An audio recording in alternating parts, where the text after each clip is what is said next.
Hey guys, I hope you're all doing well and cracking on with all your own property investment plans despite all of this doom and gloom about Brexit, Section 24, the impending nuclear war that's going to wipe us all off the face of this planet.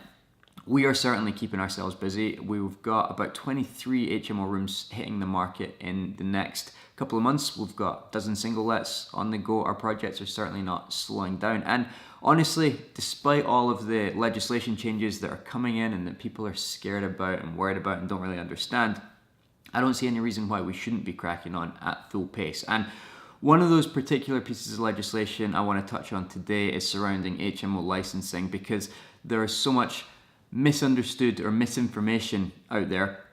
It's a really simple concept and it should just take us 2 minutes to clarify it, but hopefully it gives you a bit of peace of mind that you're moving in the right direction, doing the right things, and that in actual fact you don't need to be massively worried about it. What I'm talking about here are the HMO licensing changes that come into effect on the 1st of October this year, 2018. So if you're watching this pre-1st of October, you've still got time to act. If you're watching it post-1st of October 2018, then make sure that you're fully compliant with everything that I'm about to discuss. So this change has been on the cards for quite a while. We first discussed it on the 24th of February. I think it was signed as an Act of Parliament on the 23rd of February this year. It's the House of Multiple Occupation Licensing Prescribed Order 2018 or something along the lines of that. I'll post a link below if you want to read all of the sort of official government documentation on it. But basically people are getting their knickers in a twist about it, and frankly I don't really see any need to be. So prior to the 1st of October, so for the next 2 weeks if you're watching this on the day it's released, you need a mandatory license on an HMO if it meets 3 criteria. If there are 5 or more people living in the accommodation, if the accommodation is 3 or more stories, and if it forms 2 or more households. So basically if it's a single family of 6 people, it doesn't come into it, but if those 5 or more people form 2 separate households, then it would be included. You need to meet all 3 of those criteria for a mandatory license to be required.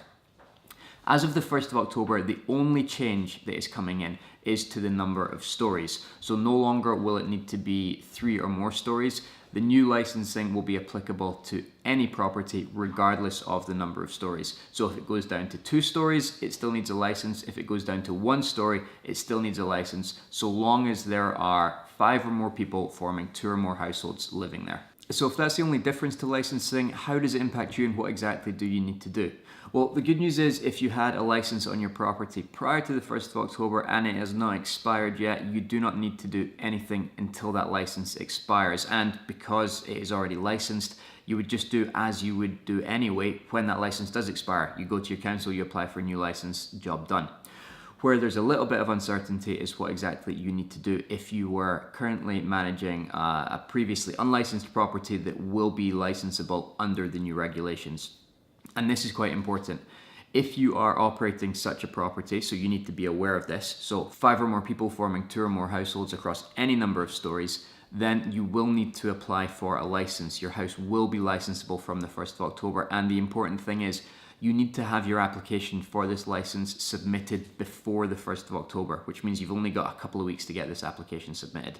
Now, it's not a complicated process. You should be able to go to the housing standards or the HMO specific section of your local council website, download the application form, try to understand what the fee is, and get that submitted. It will likely be pages and pages and pages and pages and pages long, but it is nothing that you shouldn't already know about your property, so there's really no excuse not to do this. If you know that your property is going to be licensable from the 1st of October, please make sure that you get this license application submitted beforehand, because if you don't, there are fines that can be imposed on you, and those fines are pretty hefty.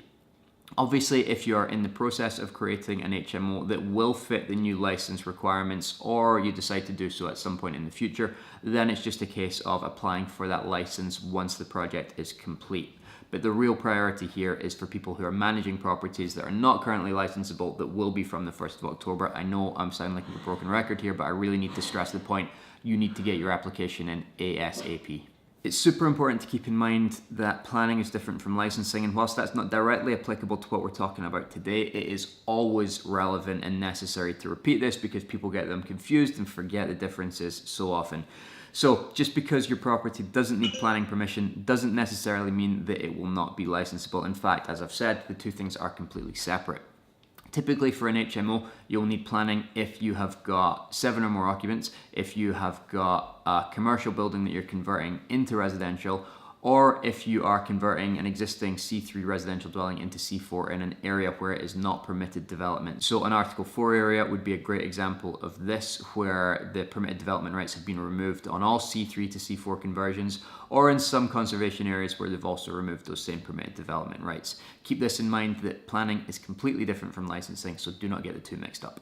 And finally, the last thing you need to keep in mind is that mandatory licensing is different to two other types of licensing: selective licensing and additional licensing. This is where it does all start to get a little bit confusing, but bear with me because, again, at the core of it, it is pretty simple to understand. So mandatory licensing is prescribed by government, and as I've said umpteen times already, as of the 1st of October, it is going to apply to all HMOs that have 5 or more occupants making up 2 or more households over any number of stories in the property, so even a single story building. That is mandatory licensing, and that is what we need to be mindful of come the 1st of October.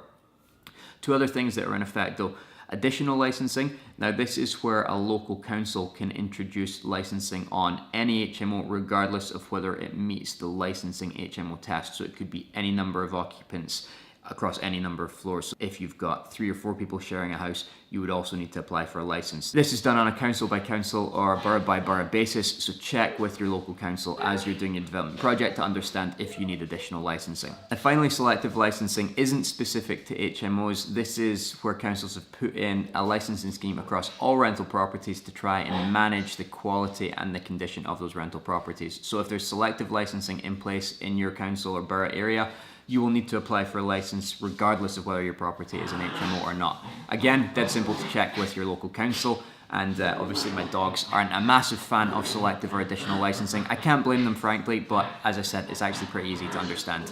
Hopefully that all makes sense, and if I can say one thing, it is really just pay attention to that 1st of October deadline, because it is looming. Don't be a trouble causer like Douglas here. Get your license application submitted early, avoid any fines, and be the good HMO landlord that I know you want to be.